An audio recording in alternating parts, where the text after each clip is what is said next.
My name is Brandon Eckhart. I'm the Inspector Instructor First Sergeant for the United States Marine Corps. My name is Daryl Bartek. I have served in the United States Air Force. I am Petty Officer 2nd Class Manuel Bernal of the United States Navy Reserve. I am Mark Cody. I'm a Major in the Iowa Army National Guard. I'm Major General Tim Orr.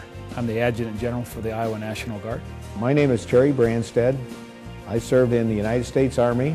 I served back during the period of the draft, and now we have a much smaller military. I never thought it could work over a sustained period of time, but especially out of the Midwest, there's just some patriotic people and they believe in their country, and we are continuing to support the war effort today with all volunteers. It's kind of a heritage for me. My father was a member of my unit actually back in the 90s, and my grandfather was in World War II. My great-grandfather was in World War I. Today, more than 40% of troops are from reserve and guard units. So that's effectively saying 40% of our military comes from the private sector. These are hometown heroes who put their lives at risk and their careers on hold to serve our country. Community support is critical. Nothing's worse on a soldier than to be deployed thousands of miles away, actually tens of thousands of miles away, and they get word that something's not going right at home. Well, that's a dangerous situation, not only to the soldier himself, but to the teammates, because he's not focused on what he needs to be focused on. You know, without knowing that you have a job when you get home, with like 6 months left of your tour, of a 12-month tour, you have to start focusing on finding a job when you get back. What I think is probably the more critical piece of a deployment is the reintegration. And so it's critically important for employers to recognize that they're part of the mission. I had a group of co-workers that rallied around a cause that I haven't seen before. I'm one person out of a 14,000 employee company. They clearly rallied around a cause, from my co-workers to my first line leaders to their leaders. And I think it happens in small segments. You know, the term, it takes a village. I was surrounded by a really good village. Everybody just kind of stepped up and did their particular part, and we didn't miss a beat. And there was no complaining, no anything. Everybody was more than willing to help and step up in any way, shape, or form. The little things truly make a difference. And this is Fort Iowa. And when you look at Fort Iowa, when we deploy a unit, we touch almost every community in the state of Iowa. And we don't have the support mechanisms that an active duty unit might have at a base. And so I have to count on the communities, and I have to count on our employers. Currently, I'm the administrative officer for a squadron in the state of Iowa, which translates into essentially an HR director for about a 500-person company. I am not currently employed. I'm looking for something that I can use the skills and experiences that I've gotten through the military in the civilian working market.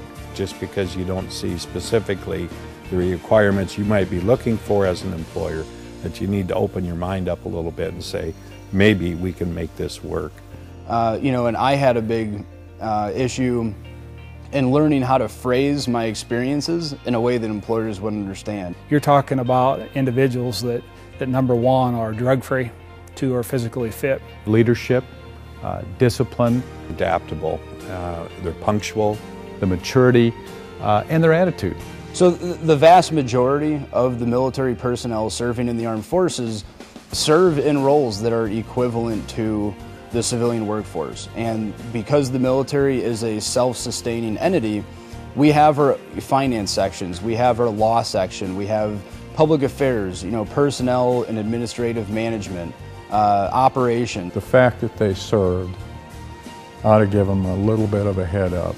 What I noticed is all that training that we're doing on the military side was also happening in the civilian side, and they were matching some skill sets. And so just learning how to learn in any environment and succeed and adapt. I mean, there's a lot of similarities between the job I have today in terms of leadership and the leadership responsibilities I've had throughout my military career.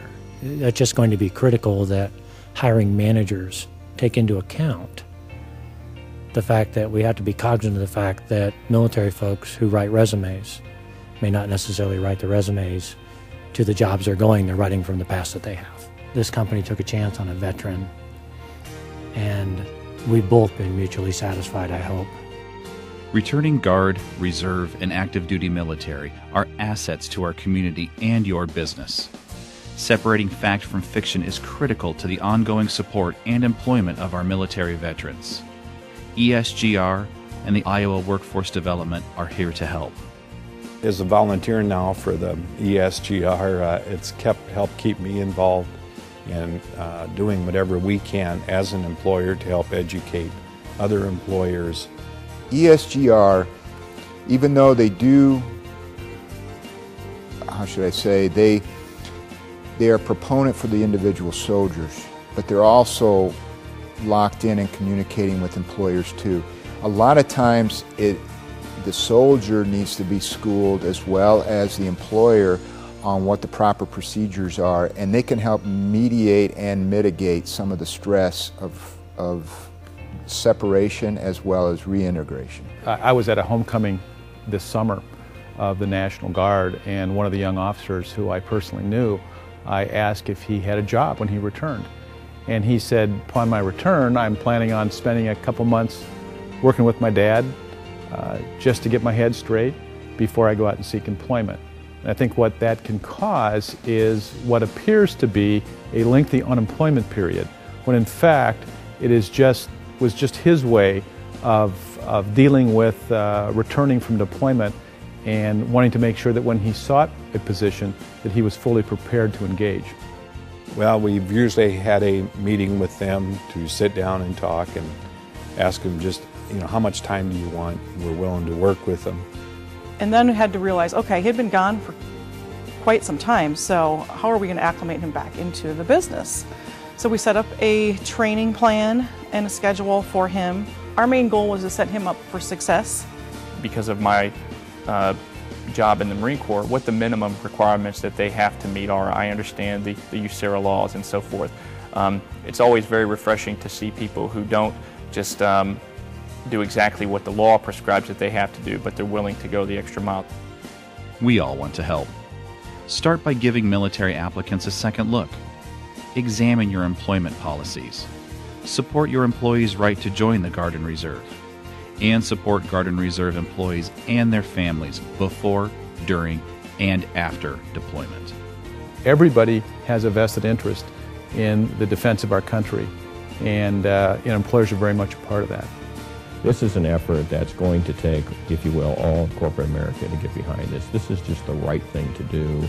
It's the right thing to do for the country. It's the right thing to do for yourself as an employer, and it's the right thing to do for our returning veterans.